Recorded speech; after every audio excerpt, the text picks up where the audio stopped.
Good day to my ballistic blood brothers and sisters in arms. I'm back at Pool and Auctions in Fairfield, Maine, and we're looking at some fascinating pieces that are going to be going across their auction block the first week of November in 2022. They've given us the opportunity to go through, do some research, and look at some of these pieces before they find their forever home. And there have been some fascinating pieces to share indeed. We started with a really rare museum quality, beautiful, fully transferable FG-42 German machine gun. Yesterday we did a video on the BSA model 1929 submachine gun, a firearm that was built under Thompson's patent for the European market. Really rare gun indeed. We're going to continue that journey looking at rare Thompsons by looking at this one tonight.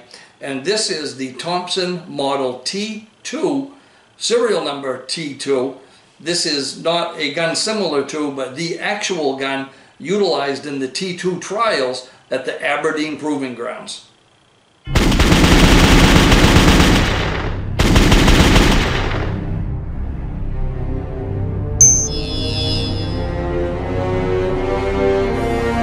Now we're going to go back in time a little bit as we talk about this, and think about global current events that were happening in the late 1930s that would escalate the necessity for a pistol caliber submachine gun.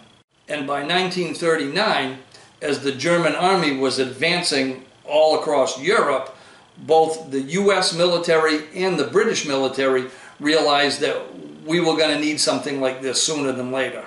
Now, as both countries scrambled to try to get something into service and do it fast, the only really proven submachine gun at the time that would have fit the bill was the original Thompson submachine gun. The problem was there were only a few of these 1920s era Colt-made Thompsons in Auto Ordnance's inventory. Now, most of those were purchased by the British government, but as demand increased for them like it did, in 1940 they went back into production again. Most of the guns were subcontracted to Savage Arms, but some of them were manufactured at Auto Ordnance's Bridgeport facility. By the time World War II rolled around, the 21-28 Thompsons by military standards were already obsolete. They were generally regarded as heavy, cumbersome, and expensive to produce. Now, they were concerned about losing a very lucrative government contract to another contractor, so Auto Ordnance went into testing this new variant that would become known as the T2. And they submitted their prototype, chambered in 45 ACP, to the U.S. Ordnance Department trials. Unlike the original Thompsons that we're used to, such as the 21 and the 28, the T2 was constructed of sheet metal stampings and utilizing a tubular receiver. That tube receiver allowed the use of an end cap, which was utilized for maintenance, for stripping and cleaning. The cylindrical bolt used a caulking handle very similar to that of the M1 and the M1A1 Thompson. The stock was attached to the receiver utilizing two wing nut style fasteners. They utilized a standard Thompson 45 ACP magazine. Testing of the T2 was initiated on September 9th, 1942 at Aberdeen Proving Ground in Maryland. Observers that were present at the testing included Captain Peter White from the Office of the Chief of Ordnance, and it also included Mr. John Ferguson and Mr. James Landon, both from Auto Ordnance Corporation. It was noted that there were several malfunctions of the T2 during the testing, and they found out that it was due to a cracked trigger housing. And something really interesting is you can see where the cracked trigger housing in this gun, the one that was used at the tests, has been repaired. Now, while there are several differences between the T2 and the Thompsons that we're used to seeing, such as the 21 and the 28, one of the most immediately noticeable would be the full stock, again attached by the two wing nuts below the action, and something that was uncommon for a Thompson, at least in most people's mind, was such a plain pistol grip. They had finger grooves in the traditional pistol grips, and people were used to seeing those. The stock itself actually covered so much of the firearm, there was only about 13.5 inches of receiver that was visible and under 2 inches of barrel. And the real estate that the stock didn't cover was covered up by a matching 7-inch portion of barrel shroud. It's interesting, there's a slot just below the barrel that at first glance looks really similar to the Rising guns, and the sling attachment points are on the left side, both rear and front. It utilized a steel butt plate with a traditional trap door.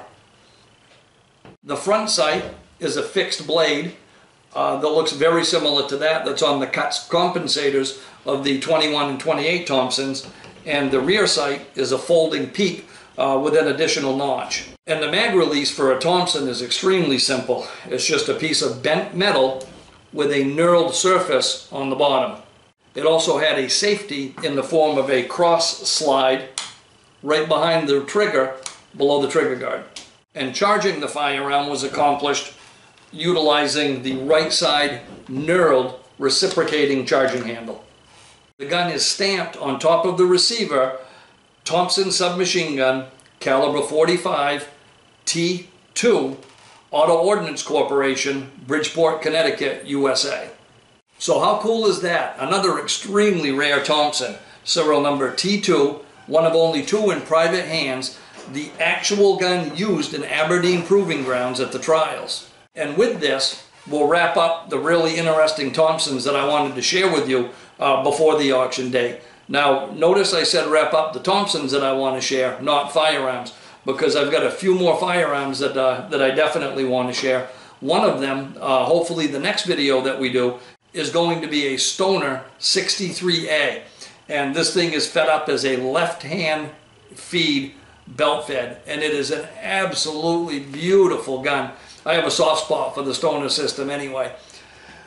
If you did enjoy this video, please click like, share us with your friends in your vast social media universe. Subscribe to the channel if you don't already, both on YouTube and on Rumble. If you like to talk guns, probably the best place to do that is right on Facebook at facebook.com/guntestvids.